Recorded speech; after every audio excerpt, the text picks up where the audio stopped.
नारायण नारायण। मैं Jayshree Pareek, reiki healer, spiritual counsellor, आपकी well wisher. आप सभी को नव वर्ष की बहुत बहुत बहुत शुभकामनाएं। नव वर्ष आप सभी के लिए सुख, शांति, सेहत और समृद्धि से भरा हुआ हो। नारायण नारायण। आप सभी का बहुत बहुत धन्यवाद। आपने मेरे पिछले वीडियो को इतना सराहा, देखा और मुझे प्रोत्साहित किया।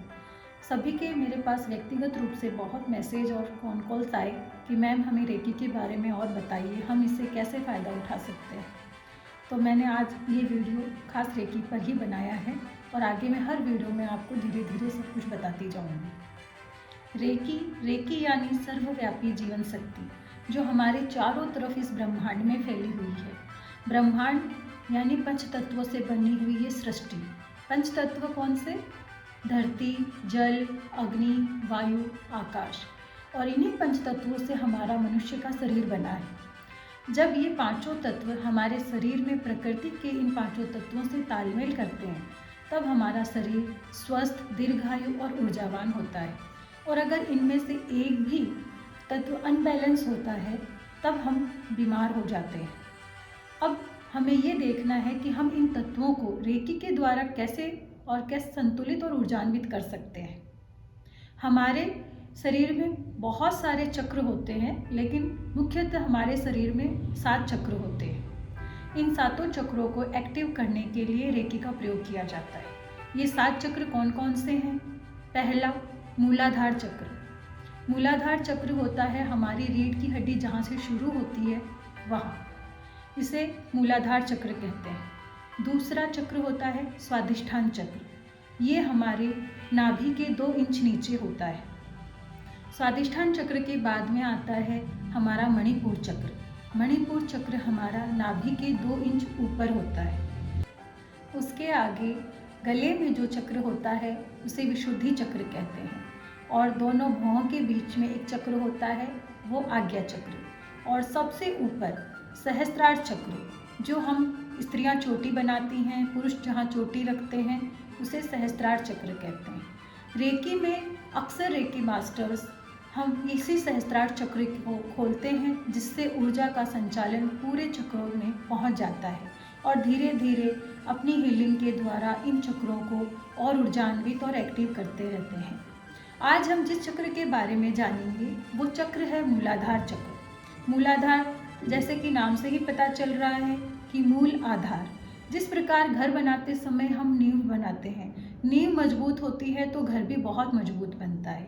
अगर हमारा मूलाधार चक्र मजबूत है, एक्टिव है, एनर्जेटिक है, तो पूरा शरीर, सभी चक्र अपने आप बैलेंस रहेंगे। लेकिन अगर मूलाधार चक्र ही गलत है, वो एक्टिव नहीं है, अनबैलेंस है, तो चाहे हम कितने भी स्वस्थ रहें, पर हम स्वस्थ नहीं रहते, क्योंकि हमारे सभी चक्र उससे इफेक्ट होते हैं। अब मूलाधार चक्र अनबैलेंस है, इसका हमें कैसे पता चलेगा? जैसे कि आपको कभी डर, घबराहट, बेचैनी या स्टेमिना की कमी लगे, किसी भी काम में मन ना हो, या आत्मविश्वास की कमी लगे, आत्महत्या जैसे विचार आए, किसी भी काम को करने से पहले इनसिक्योरिटी महसूस हो, ये सारे लक्षण मूलाधार चक्र के अनबैलेंस होने से होते हैं। मूलाधार चक्र जब अनबैलेंस होता है तो अक्सर ये सभी चीज़ें होती हैं। और कमर के निचले हिस्से में, यानी पैर, घुटने, पैर, सभी जगह दर्द और बीमारियां होने शुरू हो जाती हैं। अब जब आपको पता चल ही गया है कि मूलाधार चक्र अनबैलेंस होने से क्या क्या होता है, तो आप भी ये जानना चाहेंगे कि इसे हम बैलेंस कैसे कर सकते हैं। बैलेंस करने के बहुत सारे तरीके हैं। सबसे पहले हम देखते हैं कि हर एक चक्र का एक बीज मंत्र होता है। इस चक्र का भी है लम। लम लाल कलर का एक लैम्प है और उसे 4 पंखुड़ियों से बना हुआ है। इसको हम इमेजिन कर सकते हैं और लम का उच्चारण करके, चैंटिंग करके हम अपने मूलाधार चक्र को बैलेंस कर सकते हैं। ये तो हुई हमें मंत्र उच्चारण के द्वारा अपने इस चक्र को बैलेंस करना। दूसरा, ये चक्र है वो पृथ्वी तत्व से जुड़ा हुआ है। पृथ्वी तत्व यानी धरती से जुड़े हुए हम काम कर सकते हैं, जैसे ग्राउंडिंग करना, पेड़ पौधे लगाना, धरती पर नंगे पांव चलना। इनसे भी ये मूलाधार चक्र बैलेंस होता है। तीसरा, हम देख सकते हैं कि इसका कलर लाल है। तो लाल कलर के द्वारा भी इस चक्र को बैलेंस कर सकते हैं। अब लाल कलर आप अपने खाने में यूज़ कर सकते हैं, फल फ्रूट, गाजर, टमाटर ऐसी चीज़ें खा सकते हैं। लाल रंग के कपड़े आप ज़्यादा से ज़्यादा पहन सकते हैं, या मंत्र उच्चारण करते समय आप लाल रंग का एक आसन बिछाकर आधा घंटा बैठ सकते हैं उस पर। इससे भी आपका ये चक्र एक्टिव हो जाएगा और धरती से जुड़े काम करने में ये ज़्यादा एक्टिव होता है। तो आप जितनी ज़्यादा धरती से जुड़े रहेंगे उतना ही ये चक्र एक्टिव हो जाएगा। आपको खुद को ही एक अलग एहसास होगा।